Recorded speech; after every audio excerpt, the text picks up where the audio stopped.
Greetings and welcome to Yarnspirations.com. In this video we're going to take a look at the Bobble and Fringe crochet pillow. This is a spot-on trend fashion item for your home made in Bernat blanket.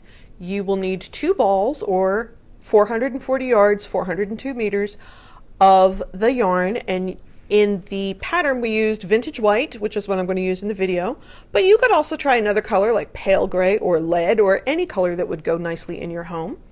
You're going to need a size US L11 or 8mm crochet hook or size needed to obtain gauge.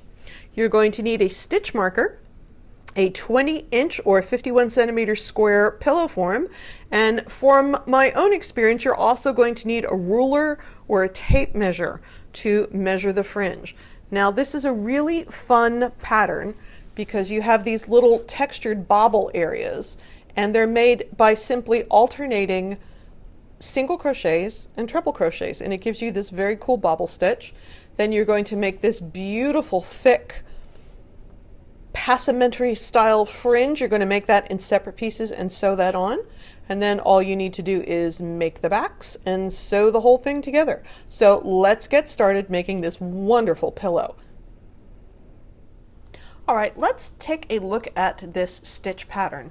What's interesting about it is that we're making something that looks like a bobble by alternating a short stitch with a really tall one, and then the alternate rows are just single crochet, which takes that tall stitch and makes it squish out in one direction. So it's a lot less technical stitching than making an actual crochet bobble, and it's a lot of fun to do. So let's take a look. You're going to chain 36, single crochet in second chain from hook, and in each chain across to the end of the chain and turn. That'll give you 35 single crochet. Now I of course have made a slightly smaller swatch, but here is my row of single crochet. I've turned the work. Now for the second row I'm going to chain 1. Remember, these chain 1s do not count as stitches. They're just there to get us from one place to the next. Single crochet in the next stitch, which in this case is the first stitch, and then treble in next stitch. Remember, 2 yarn overs for a treble. So yarn over twice, insert your hook through the stitch, yarn over, pull through 2 3 times, single crochet in next stitch. Repeat from the asterisk to the end of the row and turn. So it's single treble all the way across, and these rows are going to begin and end with a single. There's my single. Whoops, missed a loop.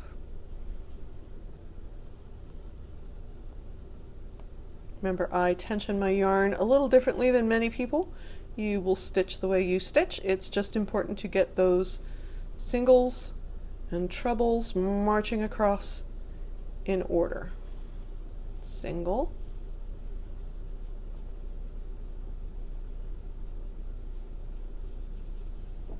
treble, 2 yarn overs, insert your hook in the stitch, yarn over, pull it through, yarn over, pull through 2 3 times.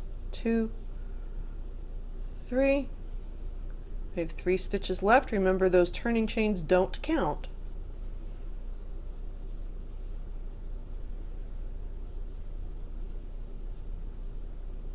And here I am coming up to the end of the row, which, like I said, is going to end with a single.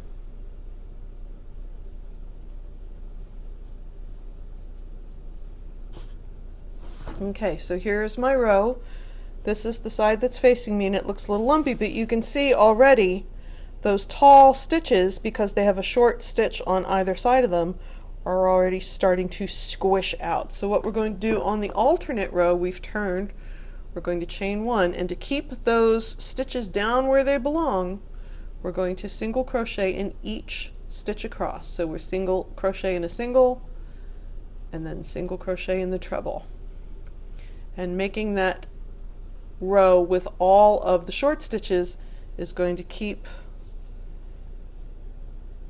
that treble sticking out, and the sticking out is what we want. That's what makes the texture look so good.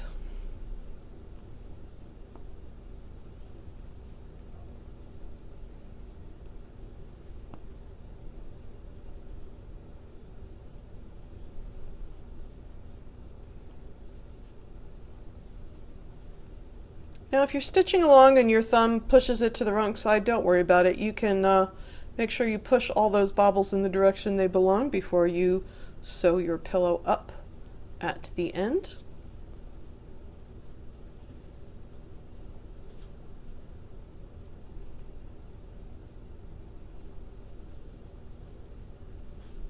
All right, there's our first 3 rows. And now we're going to repeat the second and third row. So once again, we've turned the work. We're going to chain 1, single,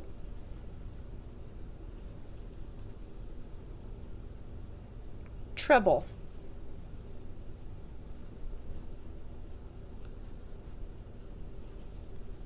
single, treble all the way across. You're going to end with a single. So that's it for the bobble pattern. Now the fabulous fringe that we have going on is made separately, and I'm going to show you how to do that next. Okay, let's take a look at this fringe. Now the fringe is going to be made separately and then applied to the front of the pillow. So you can see in the instructions it says fringe strips, make 2, chain 36, single crochet in second chain from hook, single crochet in each chain to end of chain, yada yada, turn, and that is what I have done. Here is my little, once again, a little more small than the piece you're going to make, but I don't want the video to be 2 hours, so there we are. Now let's take a look at how this fringe works. We're going to chain 1, slip stitch in the next single crochet, draw up a loop, now that's the working loop, to 10 inches or 25.5 centimeters. Now, the reason we want to draw up the loop to a specific length is to make sure that the fringe is pretty even all the way across. If we were eyeballing it, it might be a little zigzaggy. Now, I recommend that you get a flat ruler because it lays flat and it's just easier to work with, but you could use a tape measure if you laid it flat, or a piece of a yardstick or whatever. You could cut a piece of cardboard 10 inches long, but I like to use the flat ruler because it doesn't get away from me. Twist the loop 25 times, slip stitch in same stitch, allowing twisted loop to coil around itself. Repeat from asterisk to end of row, fasten off. Now this is one of those that the instructions are absolutely perfect, but a little weird to read. So let's take a look at this in real life and see what it looks like. So I'm at the beginning of my second row, chain 1 to turn the row. I'm going to slip stitch in the first single crochet. Now I'm going to pull that working loop until it's 10 inches long. At this point, I personally like to take the hook out because I just find it easier to deal with my fingers than with the hook in there. You can leave the hook in there if you prefer. So as you can see, I'm putting the beginning of the stitch on the 0 and I'm pulling until my loop is about 10 inches or 25.5 centimeters. Exact is not important, but pretty close makes things helpful. Now, the next thing it says is to twist the loop 25 times. You can use your crochet hook to do this, but I personally find it way easier to do with my finger. So I'm going to take my index finger, I'm going to stick it in the loop, I'm going to twist away from me 25 times. 6, 7, 8, 9, 10.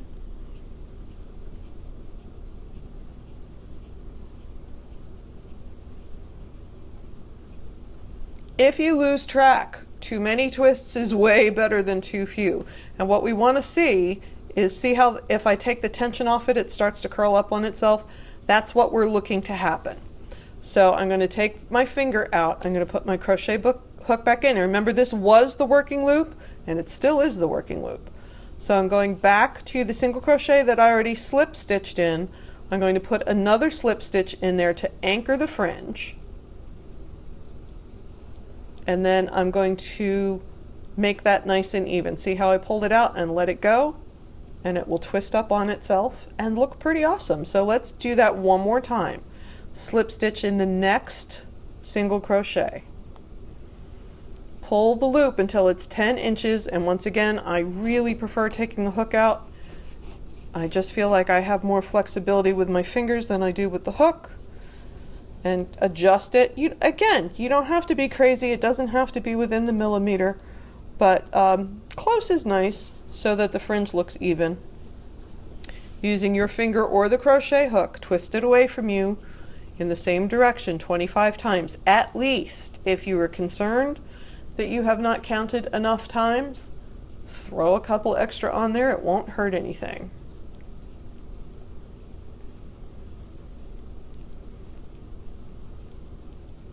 If you're worried again, let it go. See how it's coiling? Then I know it's okay. I'm going to take my finger out, put the hook back in, because that was and is the working loop.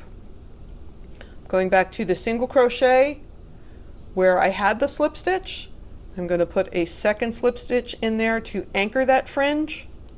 And this did it all by itself. I make sure that it's even.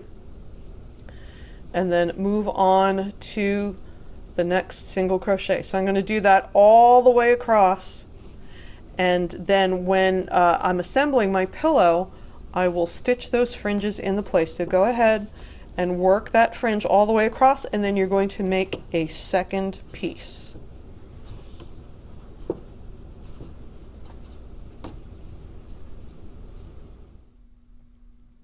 All right, we're going to take a quick look at the pillow back, which is some very simple stitching, and you're going to make two halves. They're going to have ribbing on one side and then just plain stitching on the other. And when you assemble the pillow, you overlap the ribbing on top of each other, so you have an opening so you can insert your pillow form and take it out whenever you need to, but the overlap keeps the pillow form covered in the back. So we're going to chain 5, single crochet in second chain from hook, and single crochet in each chain to end, which will give us 4 singles. Then we are going to single crochet in the back loop only. So not the front loop, but the back loop. Remember that chain 1, that turning chain, never counts as a stitch. Not the front loop, but the back loop. And I know this yarn is a little fuzzy, so it's a little harder to see, but we have done back loop only in other projects, and I have faith that you can find the loop. And we're going to do that over and over and over. Turn and chain 1, and once again, not the front loop, but the back loop only.